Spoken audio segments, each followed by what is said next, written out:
kukuramya no kuguhimbaza tuvuze yuko icyubahiro cyose ari icyawe Mana duciye bugufi muri iki gitondo tukurarika kuzubanira Mana mpagaze sengera ijambo ryawe riza rikota ijambo ryawe riza rumunyu ijambo ryawe data muri bibiliya yavuze ngo naraririye niko Yeremiya yavuze ngo rigeze mu mutima ngo ribera ibyishimo byo mu mutima wanje Mana turakuraritse muri iki gitondo kugira ngo uzubane natwe Mana dusenge imirimo yose yakoretse tukuragije n'ibindi biri imbere Mana ya turasaba kugira ngo ariyo ukoresha umukozi wawe umusiga amavuta yawe Mana kugira ngo ahanurire aya magufa niko wabwiye umuhanuzi Ezekiyeli uramubwira ngo genda uhanurire ariya magufa muhanure kuko Imana yamutegetse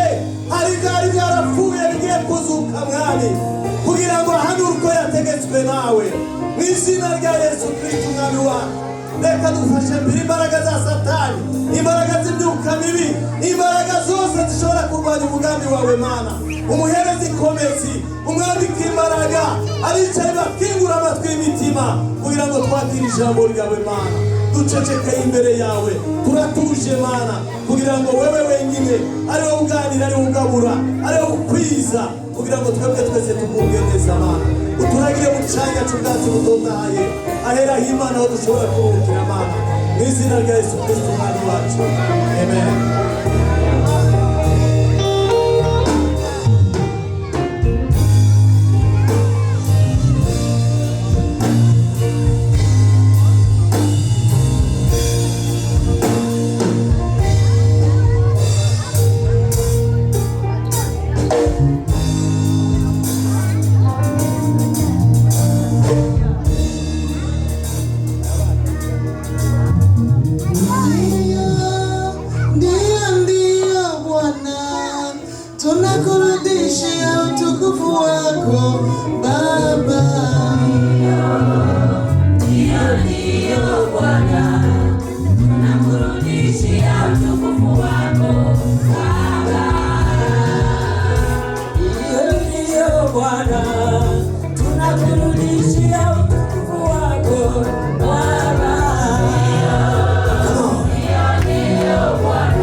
There is a habit we have at home,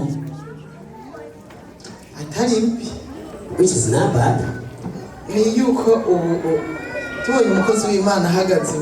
Whenever we see a servant of God standing, the preacher, all the time we stand. Not because of him, but for the word of God. ubu nawe turinda kwibutsa. We don't remind anybody. Usanga tuvuga kubera abashitsi usanga bagumye bicaye. Sometimes when the guests we have to remind them. Kubera kubwo kutabimenya. For not knowing that. Ariko mu bisanzwe turavyibwira tugahaguruka. But usually it is in our heart we stand up. Ataburinze kutubwira. Nobody tells us. Tumenga Imana igira ivuge.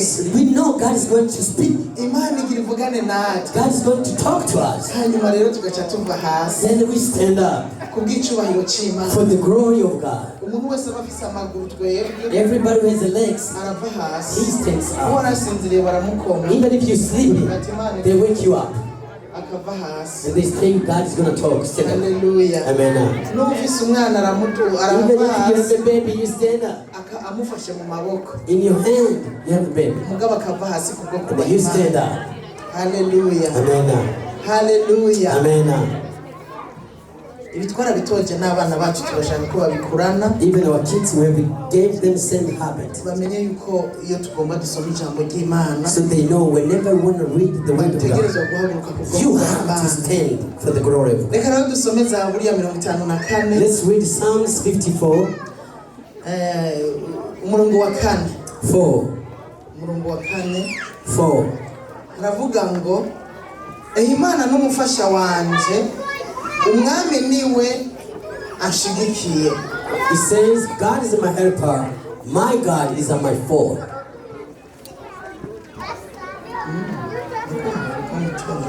No, physically. Who's got English Bible? Wasoma mu Cyongereza. Is this King James Version? Nanjye nasomye muri King James. Yeah, that's very good. Zaburi 54. Psalms 54, number 4. We read in the name of Jesus. 54, number 4. It says, but God is my helper. The Lord keeps me alive. What I wrote did not say this one. I think this is not King James Version. That's why. Anybody has King James Version? Yeah, King James Version.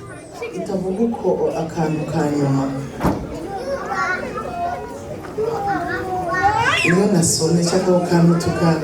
Imana n'umufasha wanje. God is my helper. Umwami ni washigikiye. The Lord keeps me alive. Abafise Bibiliya z'ikirundi za kera atari iyi ntiyivise. Kirundi Bible, the old Bible. Kuko iyi niyo barayisubiyemo bagira n'indome zisomeka. Because they changed and they made it clear. Bagira n'amajambo asiguritse neza. And then they did translate in understanding. Iya kera rero ivuga ngo. Oh yeah, in English I got it. It says, behold, God is my helper. The Lord is the upholder of my life.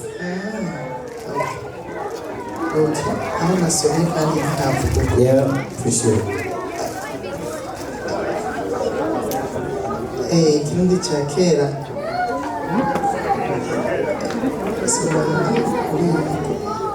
Okay. Imana umufasha wanje. Umwami niwe aramira ubugingo bwanje. Aramira ubugingo bwanje. Hallelujah. Wow. Turasoma mu Cyongereza hano. Behold, God is my helper. The Lord is the one who sustains my soul. That's right. Yes. That's right. That's what I want to talk about. Would you please take a seat? Hallelujah. Amen. Different languages, but they translate to each other. So everybody can understand what the Bible wants to talk about.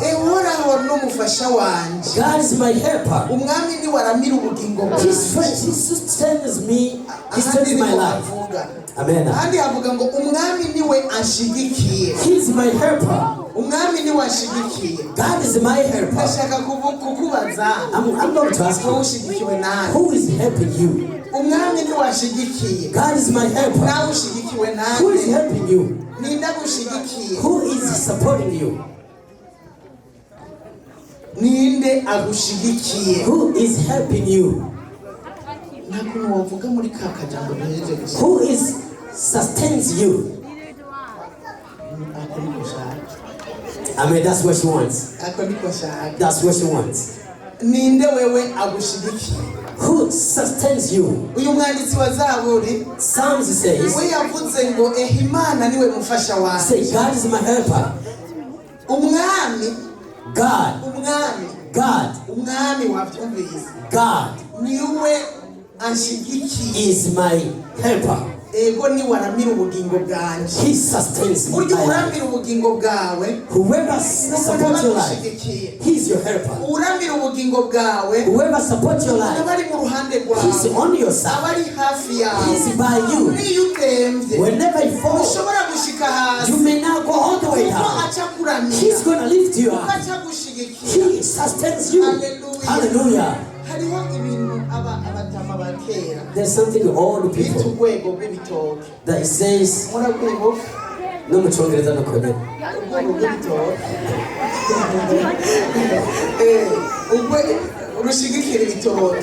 Oh, something support banana.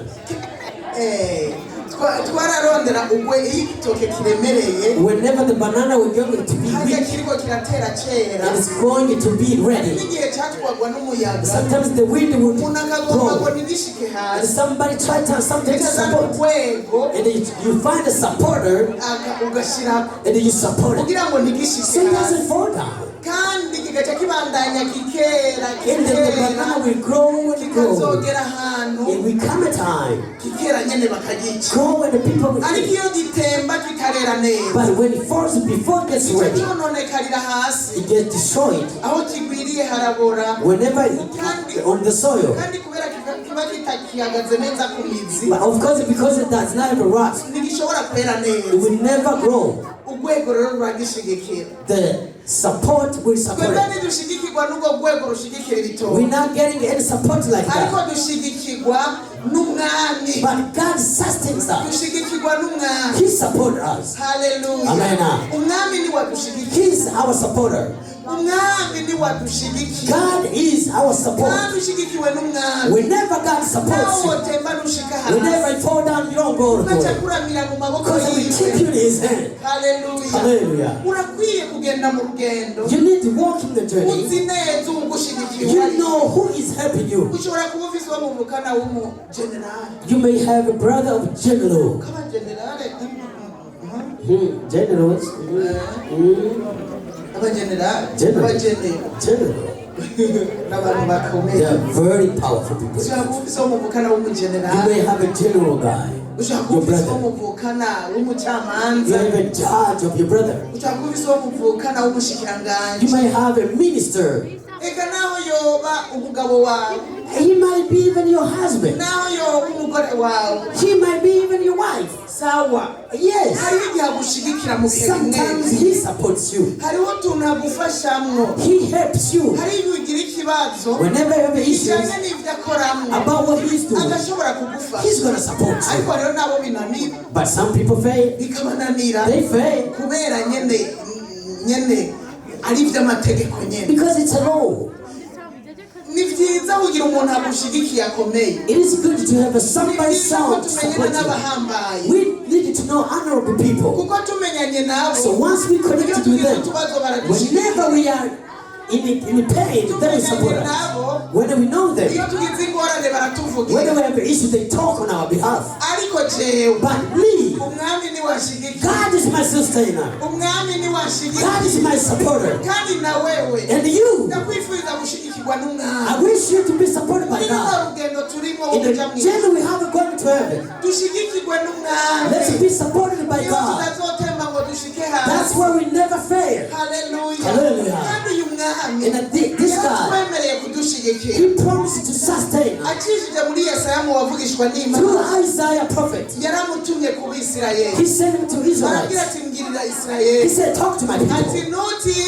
Don't be afraid, because I am with you. God, your God. I will help you. I will catch you with my right hand. Hallelujah. In other words, words. I will sustain you. I will sustain you. The promise of Israel is our promise. He is our promise. He promises that He will support us. He will help us. He will keep on your head whenever we fail. Don't be afraid. He is a promise. Don't be afraid. He promises. He's God King. He's a faithful God. He's a powerful. He's a winner. He never fails. He promises to support everybody. Hallelujah. He promised to support us. Be on his side. He will never deny to be on your side. Be by him. Call him on your time. Call his name. When you are in trouble, call his name. Now people call his name. They say call the name of Jesus. The powerful name. The powerful name. He will support you. Hallelujah. Hallelujah. King, he supports me. King, he sustains me. Psalms 8, 118, 5.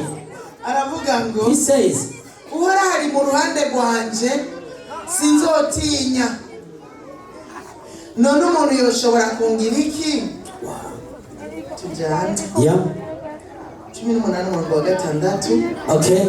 The Lord is for me, so I will have no fear. Who can put me in trouble?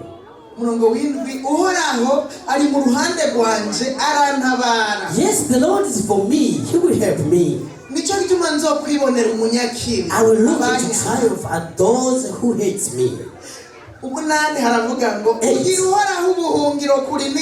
It is better to take a refuge in the road than to trust in the people. 9. It's better to take refuge in the road than to trust in the princesses. Hallelujah. Amen. Hallelujah. Amen. Hallelujah. Amen. God is on my side. I will fear not. This is Psalms. But I feel these are my words today. That's something I have this morning. I felt like I want to say about this. That God is on my side. I was happy that God is by my side. I remember He's gonna help me. I will fear nobody. I will respect them. I will love them. But I will fear nobody. For God is by my side. He is my sustainer. That's why I will see enemies. I will see bad people. Whatever happens to them. The prophet said, let's pray for evil people so they can live longer. Do not wish them to die. Do not wish them to be destroyed. Let's pray for them. God bless them. God give them a time. Then they can see the goodness of God in our life. Hallelujah. Amen. Hallelujah. Amen.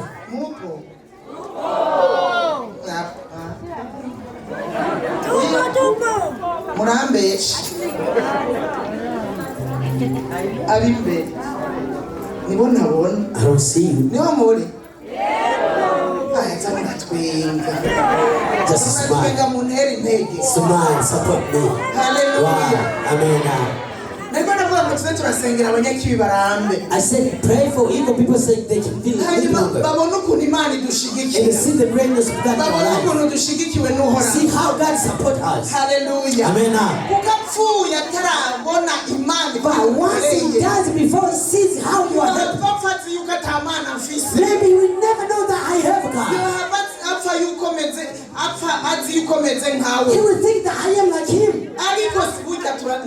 turatandukanye nabo. But remember, we are totally Kuko twe different. dufise Imana We have a idushigikiye. God Almighty, Dufise umwami w'abami King of adushigikiye. kings and kings. Ariko bo But then, ntibagira Imana they rurema. have no God. Haleluya. Amen. Tuza tubasabira kuramba. Let's pray them so they can live Bazabona longer. Imana And y'ubugingo they see bwacu. God Almighty. Kandi nibayibona neza. Whenever they see Him, nabo they bazoyihindukirira. will change. Kirazira gusengera Do umunyakibi. not pray for evil God. Atarihana. So you can die without Wafatarabona repentance. Imana. Die without Kutura repentance. musengera zigamwe. Pray Him so that He can Arindwe. and so to be protected Atarabona Imana and to ikuramira. see goodness of God. Kandi igihe babona umengo tugiye gushika hasi gose. Sometimes they see we're going to fall down. Bagatangura gutamba. And they start dancing. Bagatangura They kunezerwa. start enjoying. Ngo ubuhoho They say now, ntavayo. He's not going to come out. Ariko But ntibamenye ko dufise Imana they don't know we have a God Almighty. hari umengo Wow. igihe umengo noneho biraheze. So some people see it's over. Ariko But Imana ari hiri. God is there. Iragushigikira. He's supporting you. Ushobora gushika hasi. You will never fail. Haleluya. Amen. Haleluya. Amen. Imana irashigikira abagororotsi. God supports righteous people. Imana burya irashigikira abagororotsi. God supports righteous people. Ntiyigera ibarekerana. He will never leave them. Ntiyigera ibaheba. He will never forsake them. Abagororotsi irabashigikira. Righteous are supported by God. Irabasanga mu vyago. He keeps them in trouble. Yasanze Daniel mu gobo gw'intambwe. God met Daniel into the hall of the lions. Usanga mu kibazo He urimo. will meet you in your trouble. Haleluya. Hari igihe k'ico kinogo tukijemo. There's a time when you go into the hall. Kandi bigomba kutwigisha. But God is trying to train Niko us yigisha and abandi. to train other people. Haleluya. Kimwe gusa. One, Ntutinye. don't be afraid. Ntutinye. Don't be afraid. Ntutinye. Don't be afraid. Icyo usabwa. Whenever you ask, Kuyigororokera. be righteous. Kuko irashigikira abagororotsi. Because God helps His people. Uri umugororotsi ntuzutinye. Whenever you have no sin, fear not. Kuko izogushigikira. God will be by your side. Usomye Zaburi ya 37. When I read Psalms Umurongo wa 37 17. on 17, Baravuga ngo ko amaboko y'abanyakibi azovunika. say the hands of evil will be, Ariko Uhoraho aramira but abagororotsi. God sustains the righteous people. Amaboko y'abanyakibi azovunika. The hands of the people will mess up, Ariko Uhoraho but God aramira abagororotsi. sustains righteous people. Ibyo nariko ndavuga. That's what I was saying. Arashigikira He abagororotsi. sustains us, Akaba mu ruhande and He rw'abagororotsi. be on us on that side. Haleluya. Abamama haleluya.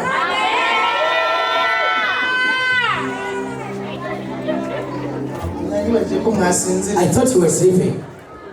Haleluya. Uhoraho aramira abagororotsi. God sustains righteous. Tugororoka azoturamira. When we are righteous, He will keep Tugororoka us. azoba mu ruhande rwacu. He will be on our side. Azodutabara. He will help Mu us. marushwa yawe In your trouble, azoza gutabara. He will come. Mu ngorane uzobamwo In your, azoza gutabara. He will come to help you. Haleluya. Amen.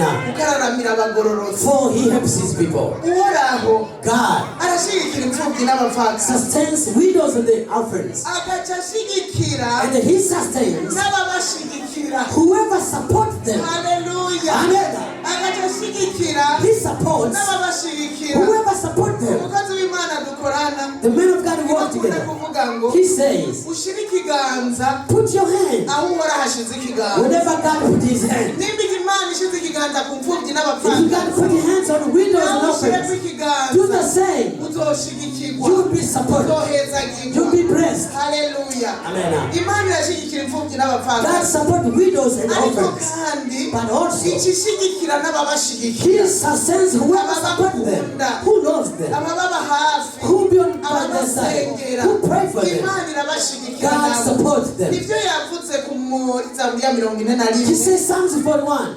Zaburi ya 41 umurongo wa mbere n'uwa gushika ku wa gatatu. Psalms 41 from verse 1 to 3. Arabivuga He neza. says, Harahirwa abababara umurushwa. oh, the joy of the who are kind to the poor. Uhoraho azomurokora ku munsi w'ibyaha. The Lord rescued them when they are in trouble. Si kubabara imfubyi n'umupfakazi gusa, It's not only orphans and widows, but also no poor. kubabara ugowe. The poor, poverty people. Uwo umubabara uhora hazomurokora nawe ku munsi w'ibyaha. Whenever you support them, God will be by your side in your trouble days. Hallelujah. Amen. Hallelujah. Mwiri kuri iri jambo. When I'm standing here, burya mwibaza ngo Dorukasi yarokowe n'iki? you can always think about hariwe tabita dusoma muri how Bibiliya. Peter all Dorcas were helped. How? Yarokowe n'iki? Why was he? Why was he? Was she? Because she was supporting widows and orphans. She was merciful. God helped him. He gave them his past days. For the good deed that she helped poor people, that he saw the clothes, she did goodness. They cried. They said, we do not accept you have to die. This can't go this way. They remembered what she did. My brothers, let's come and do the goodness. The good deeds will help us. You will never know what happened, but they will help you. The day of trouble. When you read in number 2, the Lord protects them and He keeps them alive. He gives them the prosperity in the land. He gives them and the rescue from the enemies. He will never give to his against to destroy his life. 3.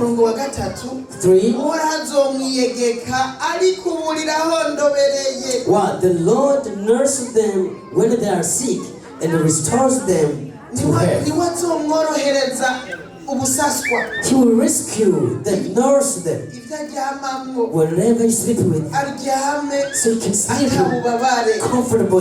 So you'll be comfortable when you help poor people, widows and orphans. This will be supported by God, and they will give you long life. In your trouble, God will keep you alive. Hallelujah. Hallelujah. God is our rescue, and He sustains us in our days of trouble. Hallelujah. Amen. Be by His side. I urge you to never forget your God. You know, sometimes when you're fed up, when you are fed up, and will never make you be fed. You think your wisdom, and you think you got it from your hands, and your strength. We are nothing. We have no power except from God. We may not do good without using by God. Do not be.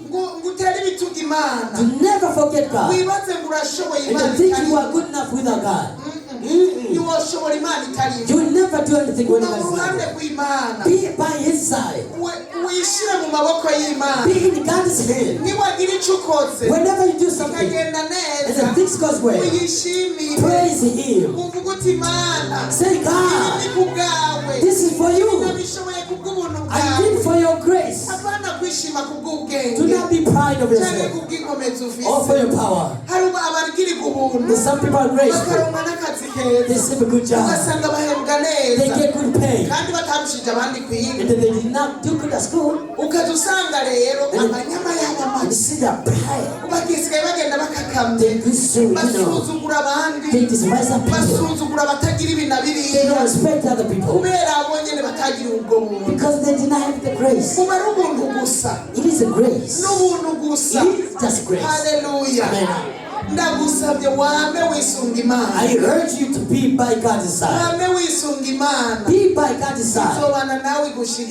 You will be with Him, He will support you. And there will be a good experience. I love God. He does not choose by honor. Whenever He sustains us. Not just the rich people. Even poor people. He doesn't support the high people. But also the low people. Wow. He does not support the old people, but the kids do. God supports them. He supports everybody in their levels. Well, however you are, be by His side. him, iragushigikira he will support you. He iragushigikira will honor you. kandi imana And yacu our God, iraza he abayizigira knows his people. iraza abayizera He knows faithful people. iraza abashize ibyizigiro muri He yo knows people trust him. irabazi He knows. He abirabashigikira supports them. kandi ushigikiwe n'uhoraho Whenever God supports you, ninde yo gutembagaza who's gonna knock you ninde yo down? gutembagaza Who's gonna knock you down? ushigikiwe n'imana When God supports you, ninde yo kurandura ngo agukureho who's gonna destroy you? ushigikiwe When n'imana God is by your side, imana igushigikiye when God is by your side, kuvuga ngo ntiharagera He said it's not naho bakurasa time. urusoro Even if they shot you, it's not enough. haleluya Amen. ko muba mwegeranye Touch some of your neighbor. Touch mubwire your uti neighbor. wowe ushigikiwe nande Touch your neighbor. Who's supporting you? mukome cyane Touch him. mukome cyane Touch him. mubwire uti wowe ushigikiwe Who nande was it? Who's wowe supporting you? ushigikiwe nande Who supports you? ushigikiwe na muyomba Your uncle.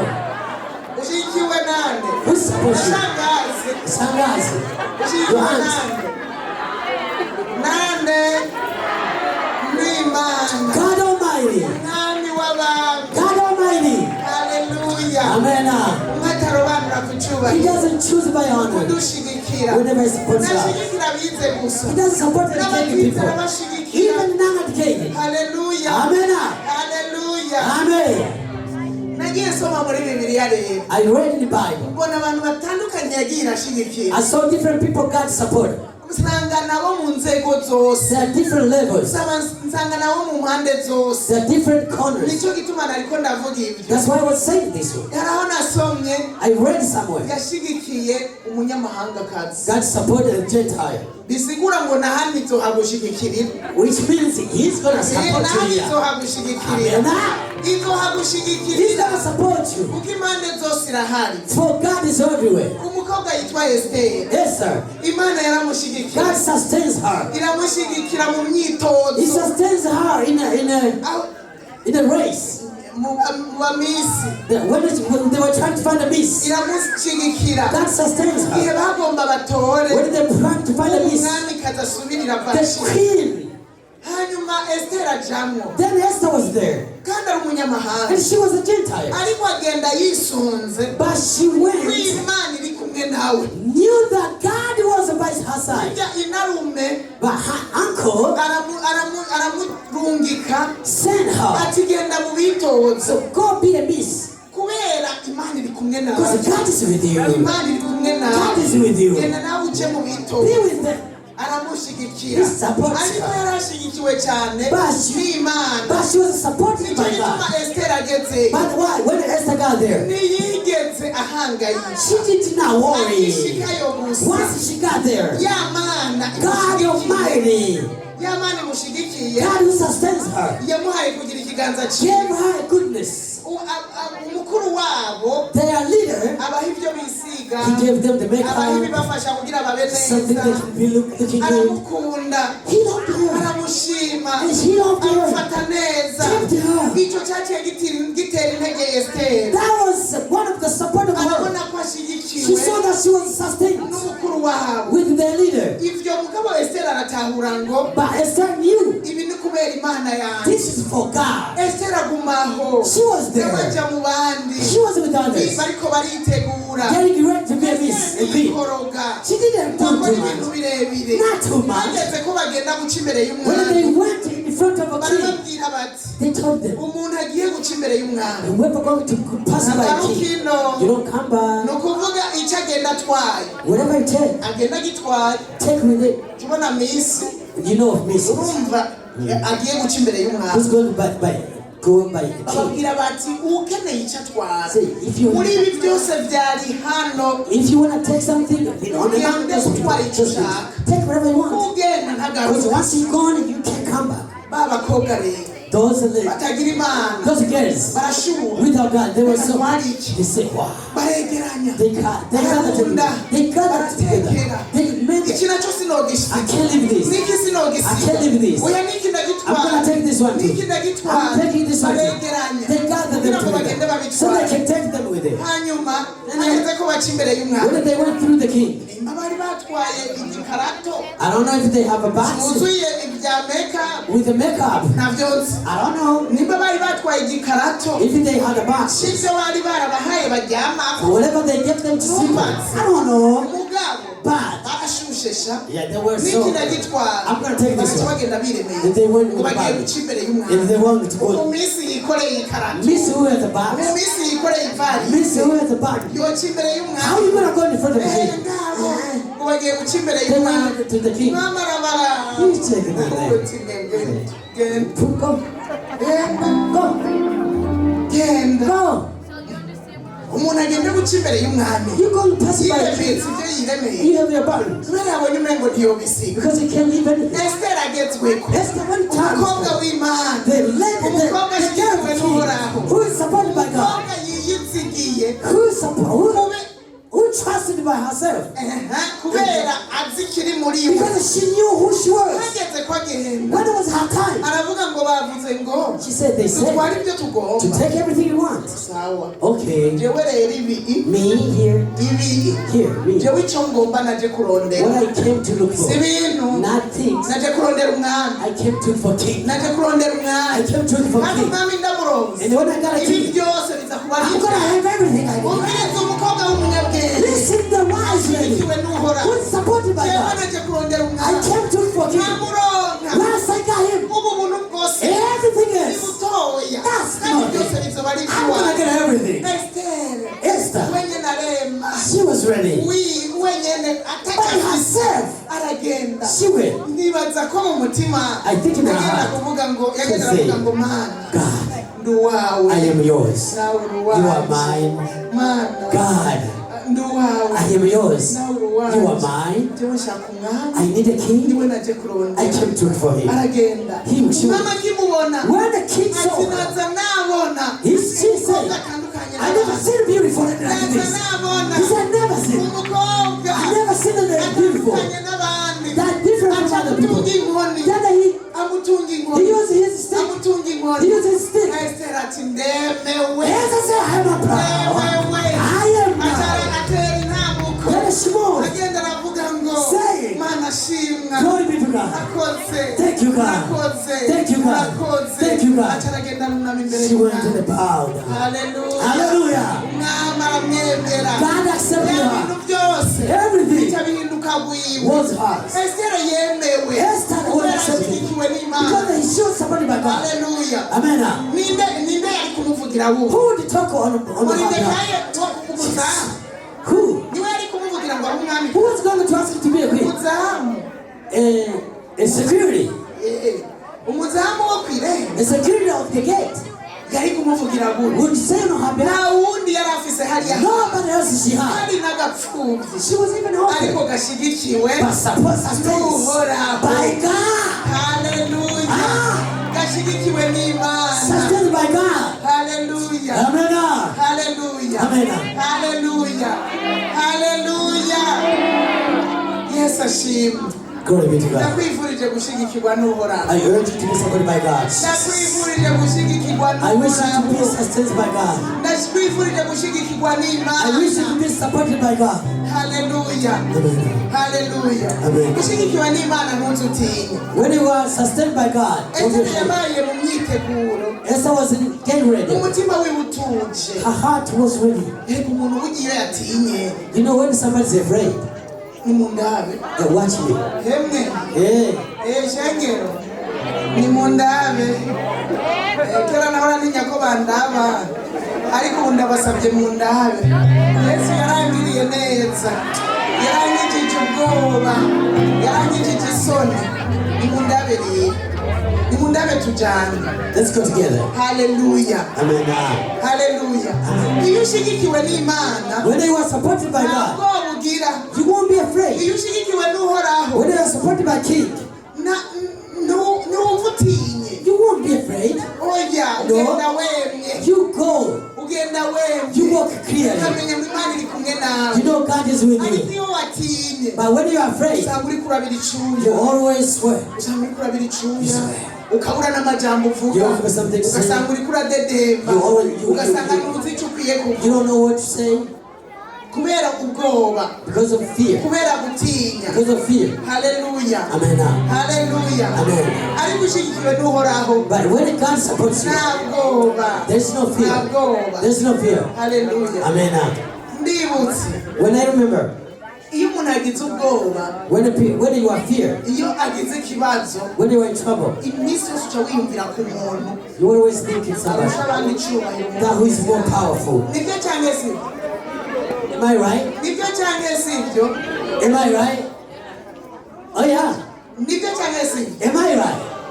uca wiyumvira ku muntu arusha abandi icyubahiro. Whenever you are in trouble, you always think somebody powerful who can be by your side. umunsi uje mu Burundi When you come in Burundi, ugasanga ni jewe jenyine tukizinanye, and you think, I am the only one who knows you. kumbure muri kuri wewe arusha icyubahiro abandi. To you, who is more honorable than others. ndazi ko uzondondera. I know you will find me. none nibondondera. You can't find me. none nibondondera. Will you? niko biri. That's what it is. uca urondera umunsi uwundi You icyubahiro try to find somebody kugira ngo powerful one, agufashe, so he can help you, kugira ngo so agushigikire. he can sustain you. Haleluya. Amen. Haleluya. mbega Question. turondeye umuntu arusha abandi icyubahiro. If you try to find somebody honorable, umwami nawe agize ikibazo. and the king here is in trouble. umwami nawe agize ikibazo. King now is in trouble. umwami nawe agize ikibazo. King now, when he's in trouble, who does he ask? anje kuvuga ko atamukura buramukuru. So I'm trying to say there's nobody up without somebody, a leader. ego n'umwami Even king arakeneye Imana. needs king. ko nawe nyene hari King icyaba mu God. bibazo. Because sometimes he's in trouble. akararo n'umwami Hezekiya. Example in Hezekiah. umwami Hezekiya King Hezekiah. yaragize ibibazo. He had the issues. umwami w'Isiriya The Senakeribu Syrian king, aramutera. bari bamaze iminsi babarembeje, he came for war. babamereye nabi, They were in war. gushika aho bigera ahantu At the point uyu that mwami w'Isiriya the Syrian king, Senakeribu Sennacherib, afata abisirayeli he kept the Israelites. akabatwara abayuda akabatwara mu gihugu iwe. He kept them as a slave. afata abiwe nawe He took his people, abasiriya Syrians, arabazana aja kubabesha mu gihugu cya mu Bisirayeli. he brought them to live into Israel. Urumva ko ari People. agasuzuguro kadasanzwe. That is despised. usomye neza When you read pretty good, barakubwira ibisagara bitandukanye bishika bine they tell you different cities, 4 cities, yazanye abasiriya baza kubibamo. that he brought Syrians to live. urumva ko ari agasuzuguro. You see that? tubona ikindi gihugu, See another country. umwami wacu azanye abantu biwe The king is bringing his people to live in your country. abiwacu natwe batwaye ari And nyagano. they take care of people as a slave. urumva ko ari agasuzuguro. You see that? mu gihe rero cya Hezekiya, On the Hezekiah time, Hezekiya yari umwami, Hezekiah was a king. yakoze ibyo uhoraho abona ko ari He byiza, did whatever God said kandi was Imana right. iba mu ruhande rwiwe, And the God was on his side. iramushyigikira. He supported him. iki gihe rero cya Senakeribu At this time of this king of Syria, amutuma kw'intumwa. he sent a messenger. intumwa yitwa Rabushake, The messenger, his name was Rabshah. amurungikana ugwete. He sent him with a letter. emwe n'amajambo rero With the yamuhaye words. ugwete. A letter. amajambo nibaza ko arayo yiyongereye, I think the words he added there. umuntu azi kongera Because he knew how to act. aca aragenda. He went. iyo ashikana icyo cete byari kuba bihari, If he would give just a letter, it ariko was yaciye good. ahagarara ku ruzitiro But he stood on the face. atangura kuvuga mu Kiyuda, He said in Judah language. arabatuka He cursed them. ababwira ibyo umwami w'Isiriya agiye He kubakorera. cursed them, telling them the king of Syria was going to do. baracugumira. They Bagira shamed. ubwoba. They were in fear. hanyuma abo yatumye Hezekiya Whoever Ezekiel said, baramubwira bati basi vuga mu rundi rurimi basi. they told him, would you please use another language? Aramu He said, no. watoya nyene shaka I want bavyumve everybody to hear bavyumve so they can hear. yuko umwami w'Isiriya agiye The king kubabwira of nabi. Syria is going to destroy you.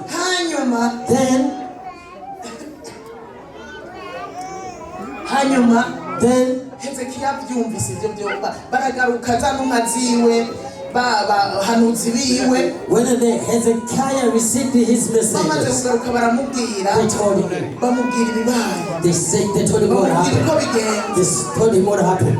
Hezekiya ngo yitanamurira kw'impuzu Hezekiah destroyed his clothes apfukama imbere y'uhoraho and he bowed before God. aramubwira uko bigenze. He told him God ariko was right. kandi But acabatuma kuwavugishwa n'Imana Yesaya he sent it to the prophet Isaiah. akigenda mu mutubwirire He said, talk to Isaiah. ngo abana bagomba kuvuka The kids are going to be mugabo born. turabuze inkomezi zo But we kubavura were not strength to push them. mumubwire ibibaye byose Tell him what's going on. muri Imana iciye muri we Maybe God through him, yo tubwire uko dukwiye he's kubigenza going to tell us what to do ikanadutabara. and help us. Hezekiya mugabo Hezekiah, but aca araduga aja mu rusengero he went to church. aja mu rusengero In a church. afata ca cete He took it there aragisanza and he put it wewe iyo there. wumvise inkuru ziteye ubwoba Whether you hear the trumpets information, how do you do? wewe nuca ukorokera ku telefone Don't you go on the phone ugatangura gutelefona and he call? naka Do you feel?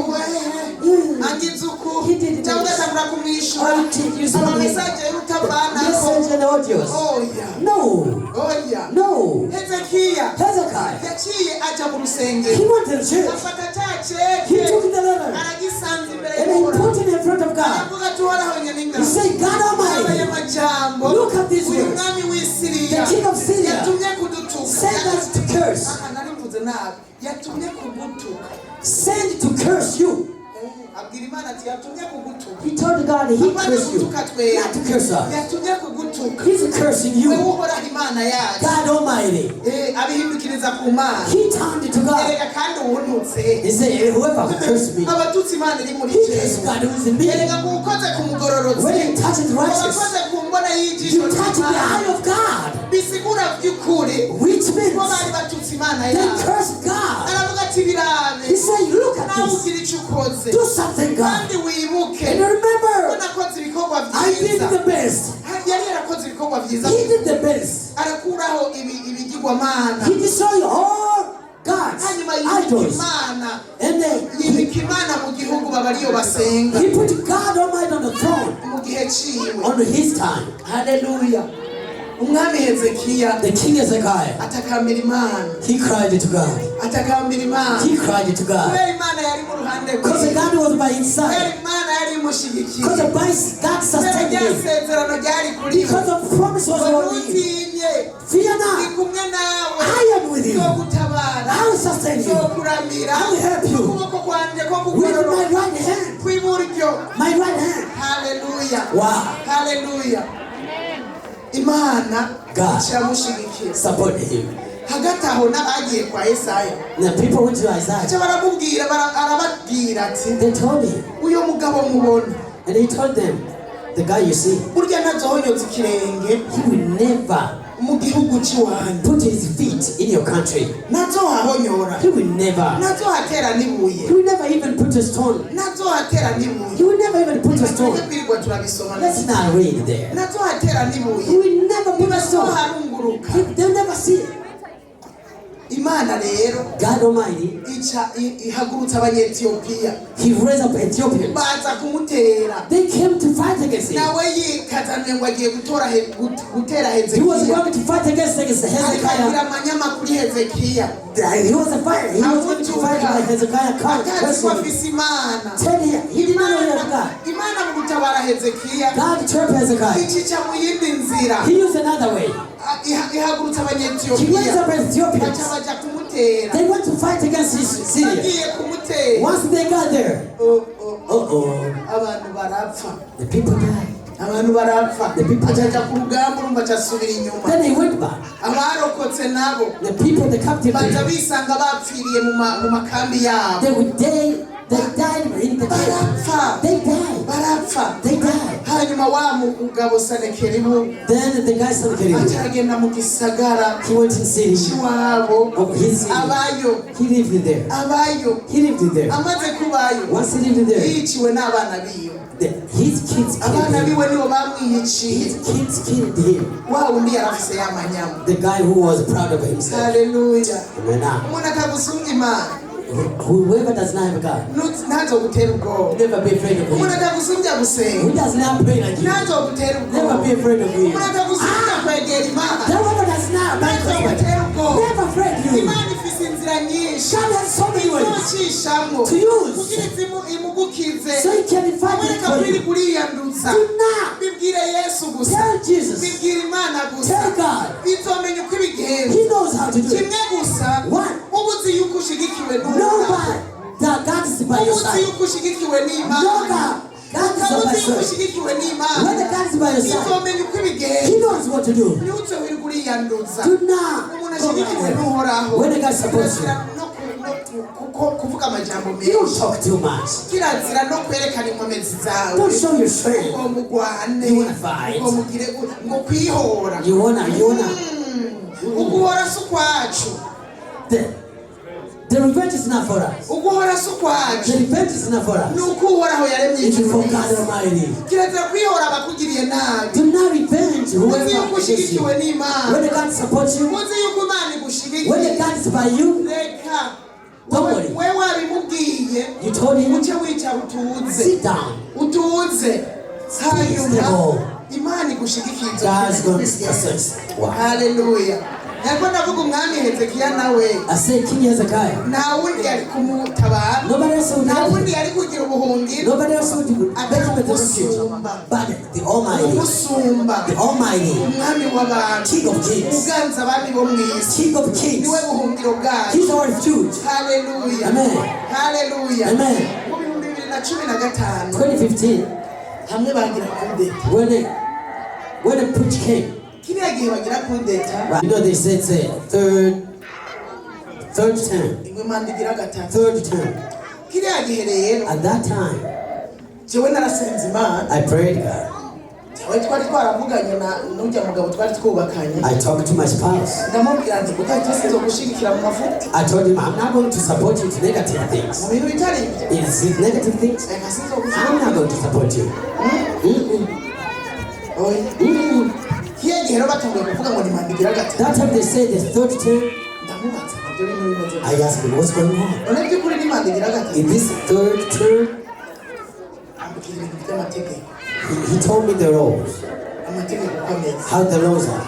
Hanyuma Then, mukahejeje kuvuga amategeko. but after I said it, Acarambwira ati mukakatero narasenze Imana. they say I prayed, Nzokurikira Imana. I will do whatever God tells me to do. Naho I told him, that's right. nanjye rero. And I myself, Burya nagenda kubwira ko mfise umugambi. I was going to tell you I have a plan to ask God, By'ukuri yuko God, right, iki gihe ari igihe cyawe cyo this is your time to reign again. kuko Imana ikambwira ngo ya Because once God said no, ndakwigarama I will decline you. I ndakwigarama will decline you. I'm sindakuherekeza not going to support mu you. mutima wanjye In my heart, mu in masengesho my prayer, ku bana my kids, I'm not going to support you. Why? ngira ntangure senga Pick one of my calls. ndatangura ndasenga Then I prayed.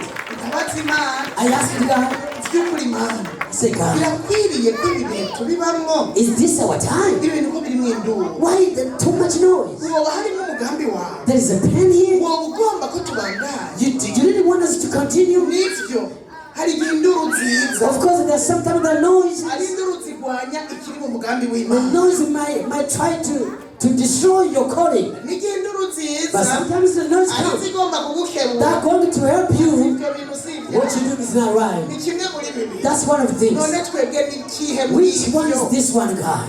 ni ikihe Which one is which? mbega birakwiye ko asubira kwitoza Would my husband be a president again? birakwiye Is that right? kuko nimba bikenewe ko tuva muri kino kibanza If it's your time to move out, tukivemo tukiri beza let's move. kuko tukihaja Because once we nari enter, narasenze Imana I pray to ndavuga God. ni Imana I say, God, abantu ko turinde kuhava mu ngorane please protect us. ababaye hano hantu benshi The people being here, bahavuye yemwe once you are out, babishe they just keep them. abandi babirukankanye They keep them out of jewe country. ndavuga ni I Imana say, God Almighty, uramfasha help me. ahantu tuje muri kino kibanza At this place of presidency, tuze tuhazigamigwe protect us tuhave neza so we can live in peace tuzozera amahoro and then finish in peace. uburyo abandi tubaha neza So we can give other people tugahana neza and then nyine give them in peace.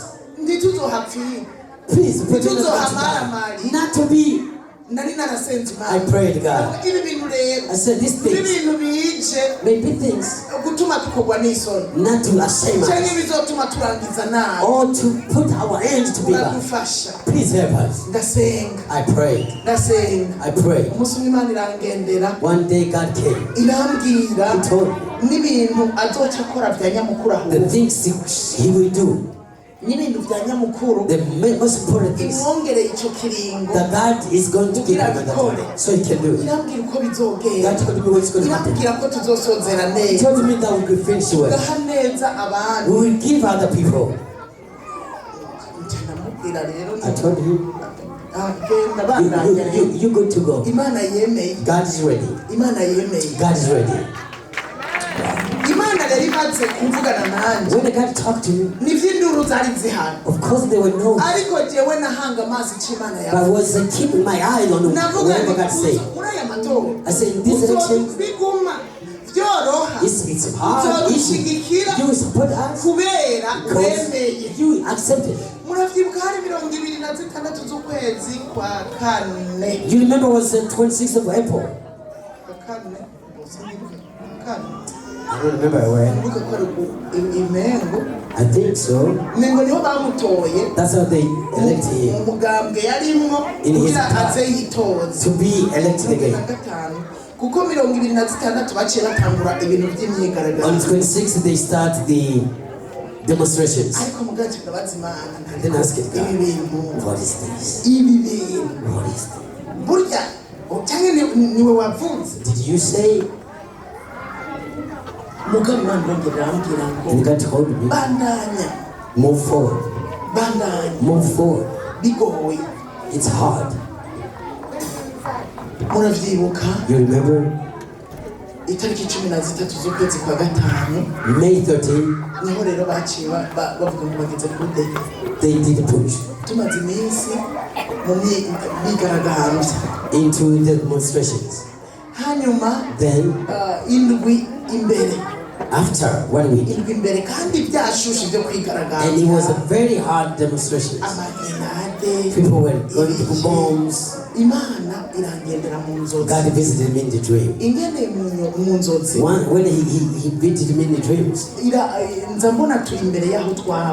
I saw that we are in front of where we used to be. In front of the door. When I went out,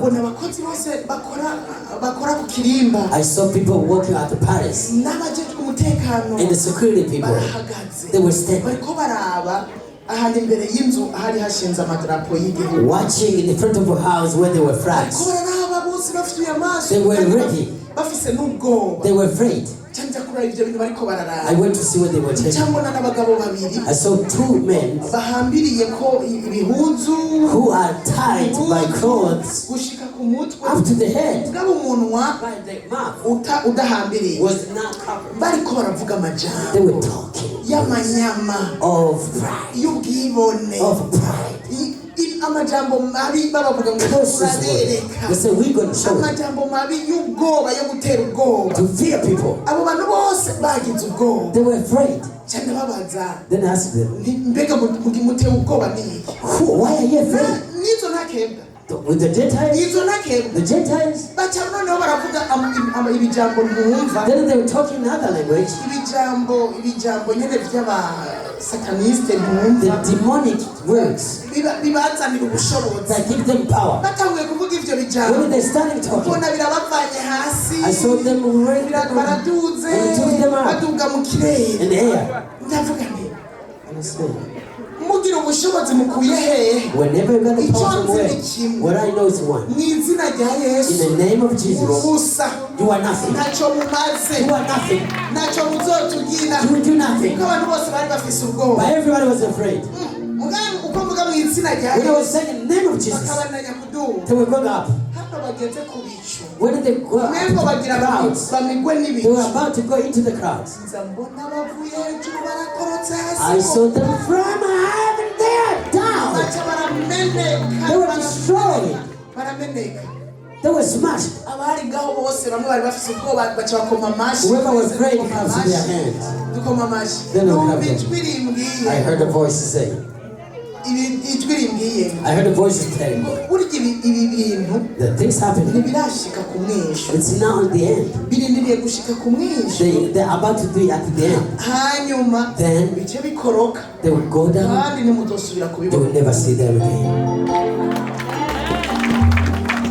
hanyuma Then numva n'ijambo numva nuzuye ubushobozi I felt with the power. kwishengero abantu bari bafise ubwoba The church was afraid. ngiye kwishengero When I went to church, ndabaremesha I ndababwira encouraged yuko bigira bishike kuri some I told them it's the end. It's going to be the end. kugira ngo bice bihera So things keep quiet. mugabo sinarinzi rero uko But bizoba I didn't know how it was going to happen. ndabona tugeze itariki 13 Then on the 15th, umukuru w'igihugu agiye muri Tanzania when the president went to the wagiye mu country nama and he went to the meeting, iyo nama rero That meeting- kubera bari bamaze kumenya because they knew the leaders yuko hari abantu bariko barategura that kudeta some people were getting bamwe bakamubwira bati ready. ntugende muri They Tanzania said, don't go to prison. baragutegera kuri They're aeroport gonna Abandi you'll bati, be in trouble to get genda. Another person Abandi go. ntugende. Another person no. genda Go. hama tuce turasenga Then they were afraid. turabaza imana We asked the God. imana ikiduha ijambo God said rimwe yaha Esther He gave to Esther. Esther mu gice c'icenda Esther 9. mu gice c'icenda Esther 9. rivuga ngo It says Esther igice c'icenda Esther 9.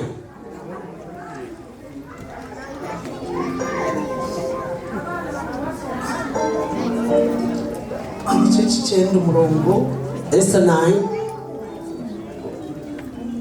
Kuri kamera. umurongo wa Mbere turasoma mu izina rya Yesu. Nuko mu kwezi kw'icumi kwitwa Adari. Kwigenekerezo ry'icumi ariwo munsi nyene icyagezwe cy'umwami n'itegeko ryiwe byari bishitse ko bikorwa. Niwo munsi abansi b'abayuda baziga ko babahagarara ku gakanu. baziga ko babahagarara ku gakanu Baziga ko babahagarara ku gakanu ariko birahinduka. Abayuda baba aribo bahagarara ku gakanu. Abari babafatiye urwako. Amen. amen imana dufata iryo jambo rivuga ngo birahinduka We got the word saying it's gonna dufata iyo change. tariki 13 ari ibintu bigiye guhinduka Things are gonna change. ibintu birahinduka Things change. hanyuma ndamubwira ntigenda Then I told my husband, imana go. iramenye uko bigenda God knows how to do it. hanyuma duce twe dusigara mu masengesho Then we kept praying. abana bose kandi bari benshi All my kids were loud. bari benshi icyo gihe twari 26 We were 28, 26. abana mu nzu bari The kids 26 were 26. abagabo bose abaririmbyi Singers. turazinduka turavugana tuti We sambi say, hey, tuzoba dutanguye we amasengesho start the prayer. ntawe ucega No late. kirazira gucegwa kuri randevu y'imana Don't be late to the ndababwira appointment. ngo ucega iyo sambi And I told them, whoever be late, ntacaguma inyuma y'umuryango stay there outside. kuko tuba We gotta be on time. abantu tusaba amarandevu We tukayubahiriza ask an appointment and then we respect that. ntiducegwe And then we kubera don't be late twabatinya because we respect mugabo them. imana twatanze randevu But God, when I give appointment and we ndavuga late, ni sambi I say n'ucegwa 8 when I late. ca n'ubuganga I close the door. sambi rero bose bari bashize 8, everybody were there. dutanguye We amasengesho start praying. hanyuma umukuru w'igihugu agiye muri Tanzania Then when the president went to ibiganza Tanzania, I prayed for ndamubwira him. ntigenda I told them, go. uhora hari kumwe nawe God is with you. twebwe dusigaye We turagusenga here praying for you. biragenda neza Everything will go well. hanyuma Then turasenga we pray. turasenga We pray. turagubwa neza We were- imana ibana God was with natwe us. tumerewe neza It cyane was so good. mugabo rero mu masaha y'ine But around na nusu 10:30, sinzi ukuntu ndafite mwegereye when I check in my window, mbona bamwe bajejwe umutekano I saw people in the city. bisanzwe iyo bari muhira kenshi When they're home, usanga bambaye impuzu zisanzwe they have a normal clothes. muganza mbona bambaye za mpuzu z'intambara urenganye wese I yambaye za saw mpuzu them with the z'intambara. uniform of war. urenganye wese yambaye za Uniform of war. urenganye wese yambaye za Whoever mpuzu goes in the city, ndavuga nti habaye what's going on? turibandaniza We turisenga can pray. turasenga We can pray. telefone yari hafi nari namubwiye nti mwigiye kwinjira mu I nama told him, once you go to the uzasubira meeting, kugira dusengere inama told me we call him. telefone iravuze nibaza ngo ni wa I telefone thought it was him. hanyuma Then ngiye kuyitaba when I pick it up, nsanga siwe mugana namaze kwifyona he was not him, but I touched it. I accepted. acambwira He told me ukudetira abaye there's a project. ngo baragize kudeta They want to change. witwa naka baragize kudeta Who his name is going to be the And I said, oh, isawa it's okay. kandi ugari telefone I crossed my phone. wariko We turasenga were praying. dufashe ibendera ry'igihugu We had the flag of the country. tukikuje twese Surrounding it. mbwira ubwana butoya I told the little kids, nimuje munsi go under the flag. iki ni igikorwa cy'ubuhanuzi It is a job of prophecy. kivuga ngo urunganwe He rwacu says, our generation, your generation, kids, igihugu kizobabera umutaka God will be an umbrella. igihugu kizobabera umutaka God will be your umbrella. The country will be your umbrella. hanyuma Then, turasenga we pray. turasenga We pray. turezagira igihugu We tuguwe bless the country. neza We were so good.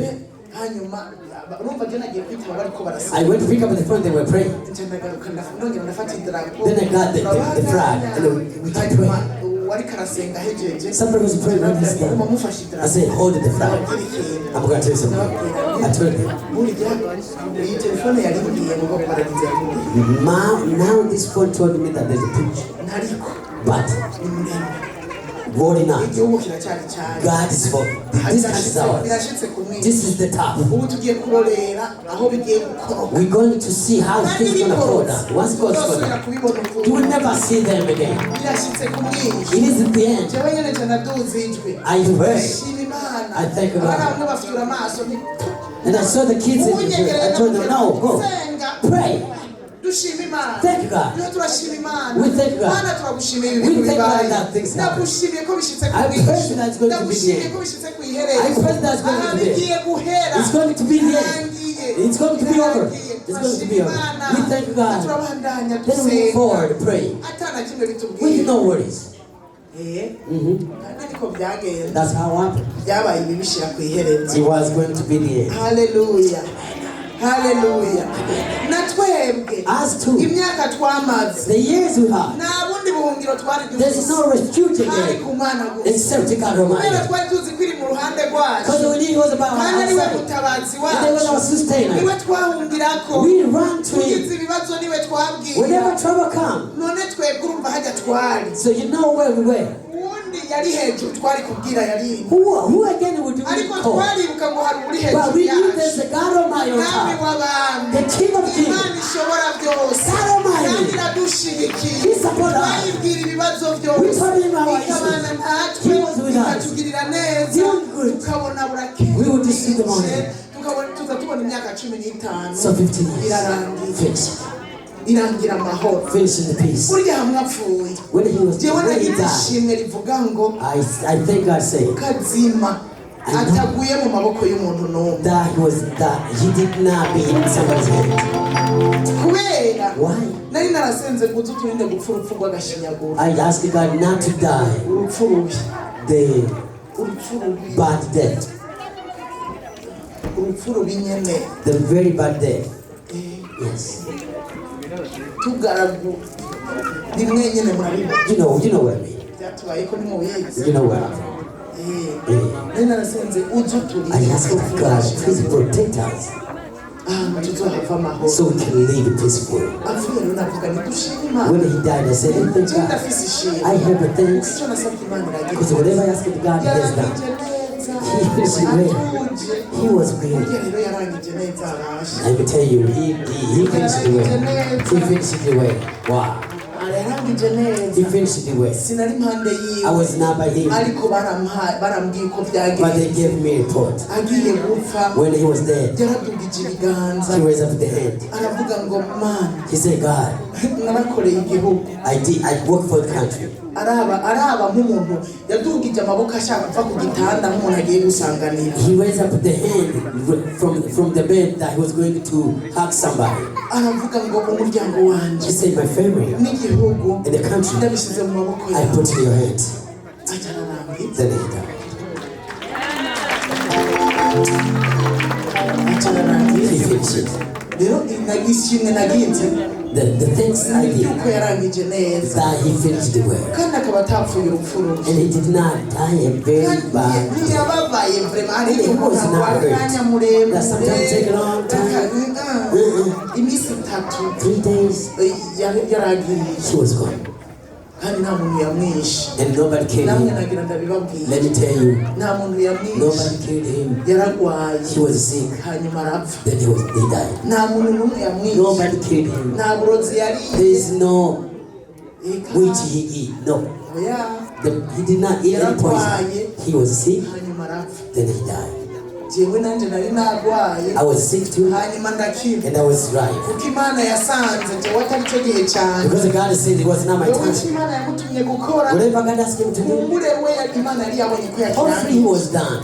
Jewe Me? wenye mubwira Himself, imbere yo gupfa before he yari died, yambwiye inshuro he zine told me 4 times. arambwira ngo wewe He told me, you ushobora gupfa can't die. kuko ibyo Imana yagutumye gukora ntabyo urahera. Because whenever God sent you to the heaven now. Nimwumva yuko mu yandi majambo yashaka kuvuga ati jewe ariko narahejeje. In other words, he was saying that I'm getting ready myself. N'imbere yuko apfa But before I say that, yarambugije ku telefone ndi kwa muganga i Nairobi. I talked to him on the phone. I was in Nairobi. Arambwira ngo He said, wewe you ushobora gupfa. You can't die. Icyo Imana yagutumye gukora What God sent you to do, urakirangiza. I've done it. Uragenda Wow.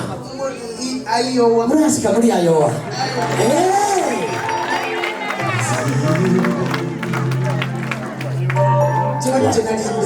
I was so sick.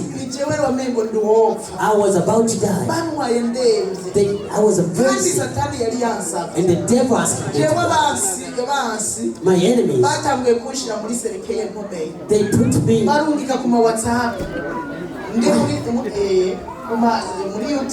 put me on WhatsApp and YouTube that I was dead. They said I was dead. When I got to Nairobi, in my phone also, I was dead. Yeah. When I flew, why I said that the devil asked me,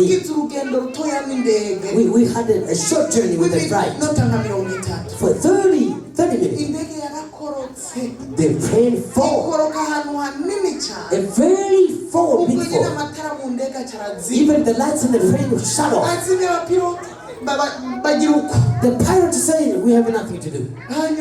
Then everyone was praying, asking this guy. The nurse was with me too. They went to find the lights. They used it in the plane. Wow. I was very sick. I opened my eyes. I said that they were using lights. Everybody was praying. We were the same. They were praying. We went in. But we were not down yet. We stayed there 4 hours. From Nairobi to Burundi, 1 hour and 20 minutes. We spent 4 hours in a third state. They said, why we not there? Why you have a long time? What is going on? We're taking us. I was sleeping. I was ready myself. I felt that I was going to die. I was ready. And my husband pressed me. Prayed on me before they took me. And I blessed him in a few words because I was very sick. I blessed you with the kids. I went. Wow. With the flight. In the morning. Wow. We flew at 11 p.m. We left at 10 p.m. to the airport. In the morning. We heard the flights went down. He said, wait, are you? For this 4 hours. Then was Nairobi. Where were we for 4 hours? Where were we? Were the flight standing in the air? But once we're down, there was nothing else happened about it. Where were we? We thought 4 hours. Devil had asked me to go, but God sustained me. It was not time. Because it was not time yet. Hallelujah. Amen. Hallelujah. Amen. You know, I asked God, but I don't want to die ahead of Him. Why? Not because I love myself. Not because I want to live. I did not want to leave him a widow. I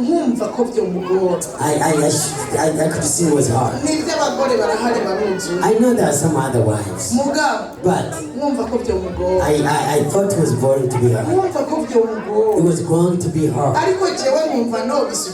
But I saw that I can support it. Wow. I can handle it. One day I prayed.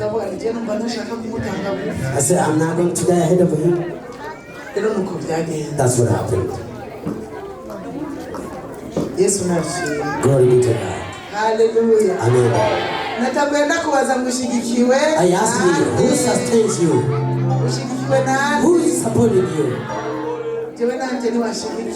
He is my sustainer.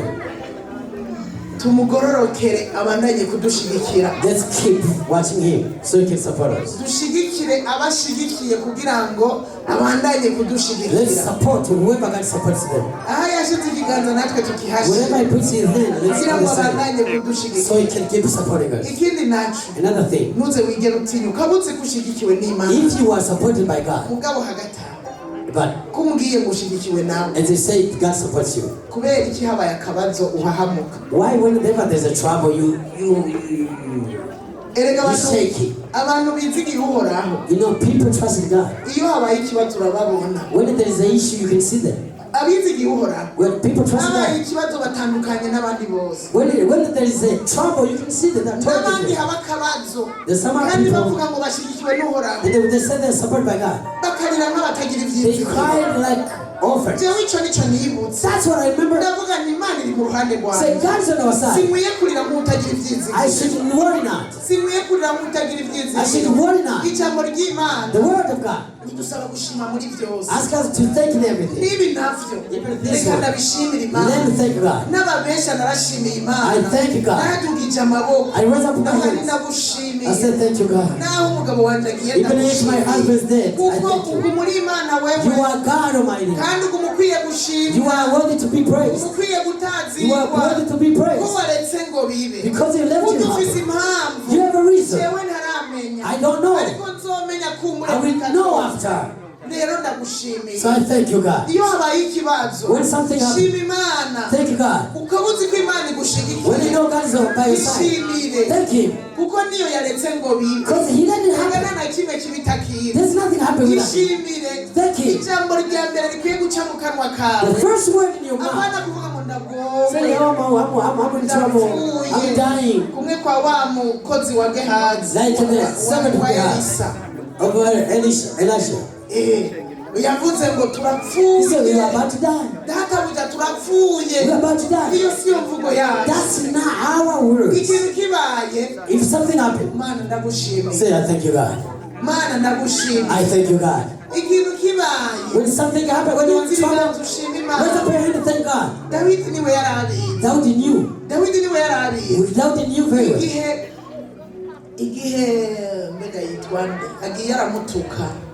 When he ran against Absalom,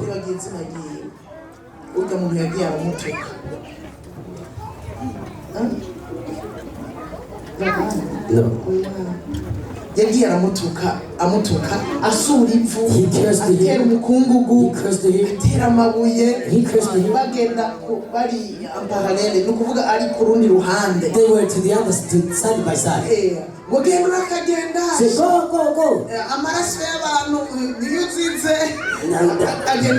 God just destroyed because of people. Soldier. Let's just kill him. Let's kill him. We need to kill him. David told him, no. No. Kill him. Kill him. Oh, now you don't know. Maybe he might catch me. But God sent him to do so. Do you understand? He would repent by saying, it might be God. Even if the bad things, God is there. Yes. He wants, when he wants something, he wants you to teach or train others.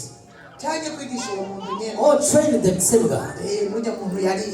Yeah, of course, he got trained. He knew that David was with God. Hallelujah. Amen. Hallelujah. Amen.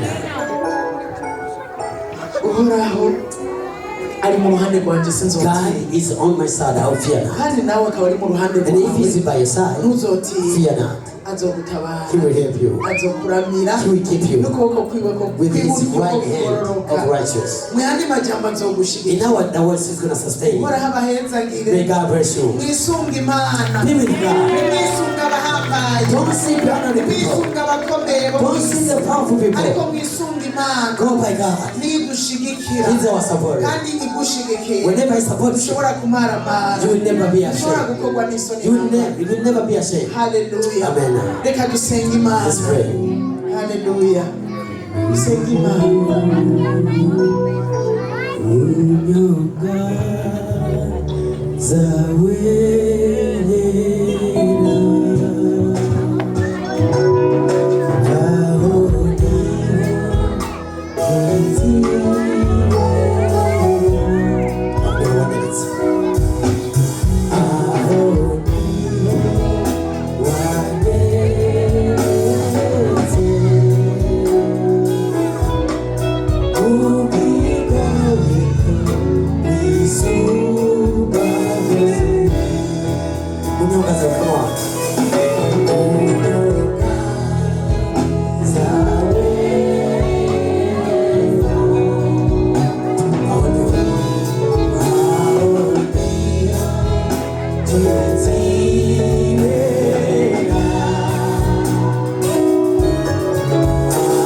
trust Him. mu bihe byose In all time. ibihe bigoye tuzomwizigire In the trouble time, trust ibihe Him. byiza Good tuzomwizigire time, trust iyo Him. tugowe nk'uko uyu muririmbyi yaririmbye When they want trouble, then they tuze sang. twibuke tumwizigire Remember to trust Him. dusenge Pray. tumubwire ibitugoye Tell Him what is bad. tumerewe neza naho When we're tuze happy, turirimbe ishimwe let's sing the praise. tumutazire Let's praise Him. tuvuge ubukuru bwiwe Say how honor is it. tugomba dusenga imana You wanna pray. idufashe So you can bwira help uti us. uramfasha kwama Tell ndakwizigiye Him, help me to be ibihe in you. byose To trust you in all kandi the niba time. kumwizigiye Whenever I trust Him, bizogaragara it will people see. abakuraba When people see you. kandi bigaragazwa n'ingorane And then burya by trouble we see. ko wizigiye imana Whenever I trust God, bigaragazwa n'ingorane shows it by ibihe trouble. bimeze neza The good time. hari utokwibwira ko yizigiye Nobody can see that you ariko trust Him. bimeze nabi But when it's niho hard, tukumenyera that's how we know Him. mu Burundi bavuga ngo umuntu acata ubwoko In the country, there's somebody will reject His name, will reject His ariko nation. umwizigiye But when you trust Him, ubandanya kurema you will always be ukamenya comforted. guhora hari kumwe nanjye God will comfort you. aransanga muri kino kibazo He will meet me here. antabare He will help me.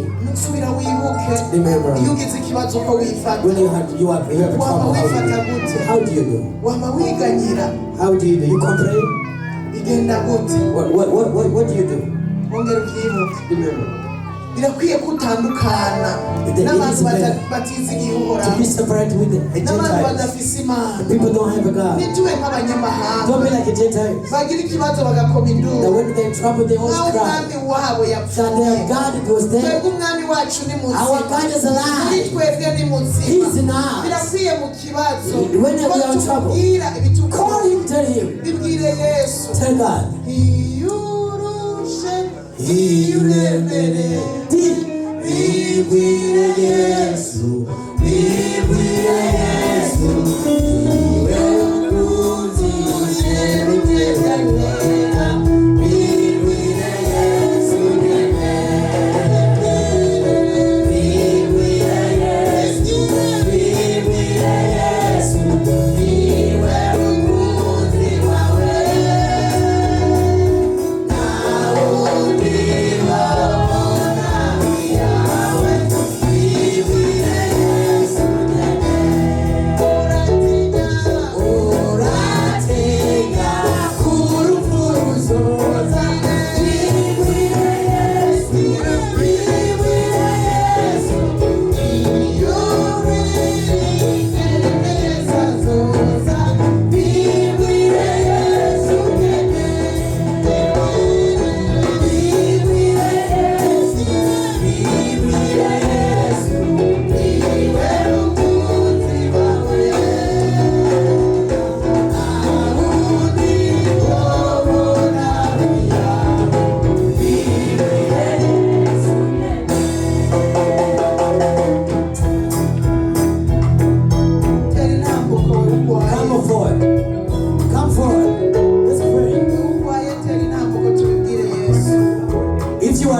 Or you have another issue wari wumva kiremereye umutima wawe that is bothering you. bibwire yesu Come, turi ntabwo tugufashe come forward. babiri barutumwe Come forward. Two are better. Imana ushobora kuba ufise umutwaro You are my warumaranye one. iminsi cyangwa indwara You are my warumaranye sick. iminsi ingo tubibwire yesu Just tell God. niwe mukunzi wawe He's your Lord. nta wundi wabona hafi yawe Nobody will see how nta you wundi yo gutabara Nobody will help you. nta wundi yo kubera inyishu Nobody's gonna be your answer. muganga mukuru He's a king. kandi akiza indwara zose ni umuganga mukuru He's a healer. kandi akiza indwara And zose he heals every reka sickness. tubimubwire Let's tell him. tubimubwire Tell him. tubimubwire Tell him. arakiza He heals. arakiza He heals. arakiza pe Sivyo nibwira kubagirira si bibi ahubwo ni byiza Yesu we kugira ngo mbare mu mutima ibizaza yabamuka namugende ubwira abana muhumurize abakomeretse kubabwira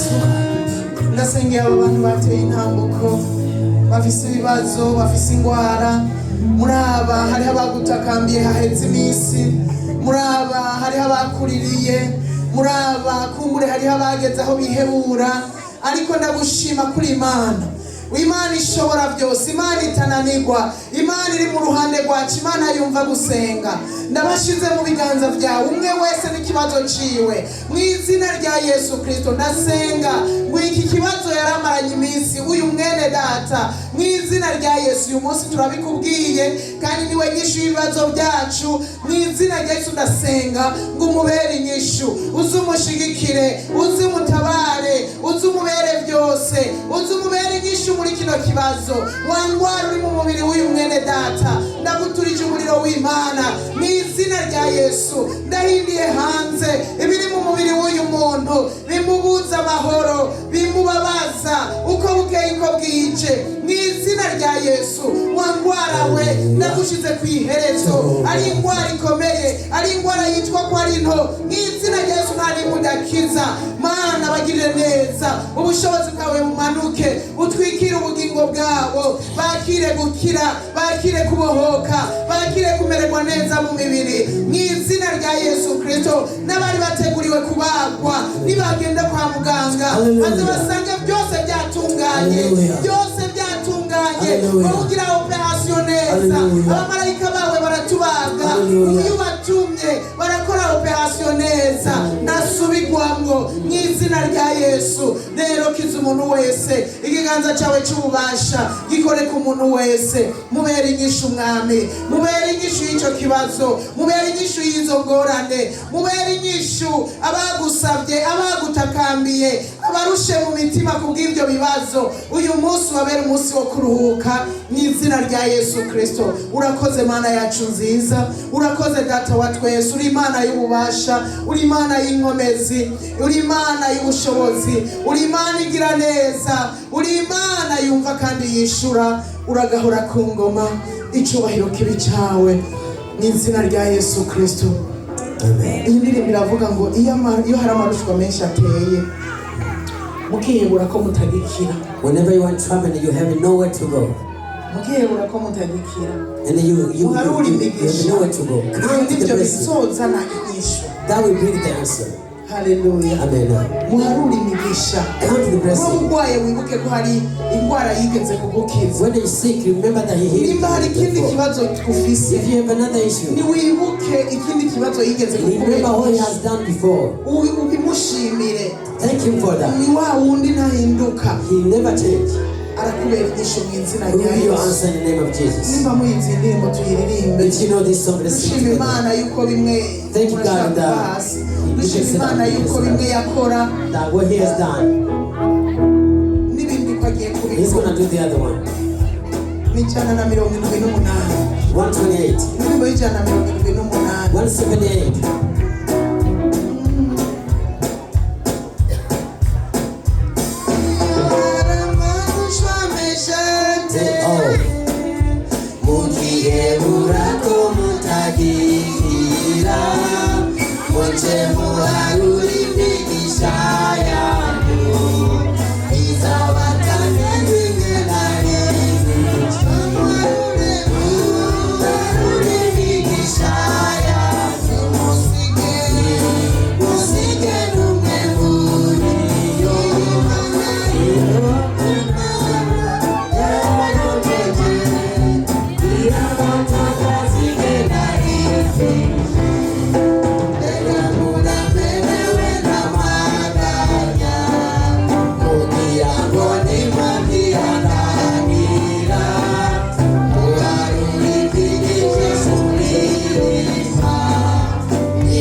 we honor uri you. imana yo kwizerwa ibihe You are byose. faithful God. hari imigisha There's a waduhaye mu blessing you buzima gave us in our life itazopfa twibagije, that you will never forget. tutazopfa We twibagiye. will never forget. ibibazo naho bizoza uno munsi Whenever trouble comes, ntituzokwibagira ko wigeze kutugirira we will neza. never forget that you have done well. I pray for this church. Nuwagira ikibazo uyu munsi Whoever has an issue, nanze yibagiye ko hari igihe wamugiriye remind him not to forget what you have done. umugisha Remind him to remember the blessing imibabaro yose and forget the trouble abone ko ari bito so he can see hanyuma akwizigire. and trust you. Mana yacu God turagushimiye, Almighty, we thank wewe you. wamudushigikira You always support ukaba mu us. ruhande rwacu. You are by our side. ndasengeye iri I shengero pray for this kugira church ngo bame so bakwizigira, that we trust you. bazi ngo ni ubashigikira, Knowing that you are their ni supporter. ubishigikira You are their sustainer. umurango no mw'ijoro. Night and day. Wowe ntuhemuka, You are God. wama hafi yacu, You are always with niwe us. mukunzi You are our Lord. ushobora kutuba That hafi can be by ibihe us byose. all the time. abantu boduta, People may abantu reject us. boduhemukira, People may reject abantu us. bakaja kure, People may decline ariko us. wewe But you, uradushigikira no you mu bihe always bigoye, support us. uraba hafi You are by our side. ukatugirira And neza. you do good. nuko rero Therefore, umuntu wese muri twebwe yama everybody else, kwizigira. they aba may bana bato trust you. The bakure little kids, bakwizigiye, they might trust you. aba bana The bato little kids, bamenye ko ari we Mana ishobora know that you are byose, kind of mighty. bame bakwizigiye, They can trust you. bakugororokere, And they trust you. nabo I uzobashigikira know you're going to support them mu bihe byose, in their trouble mu bihe days. cyane cyane by'ingorane. In their trouble days. naho botemba Even if they fall, ntibazoshika they will hasi, never go down. uzobaramira n'ikiganza You will cyawe keep them in your hands. uragahezagirwa Be blessed. mu izina rya In Yesu the name Kristo, of Jesus, we pray. amen. Amen.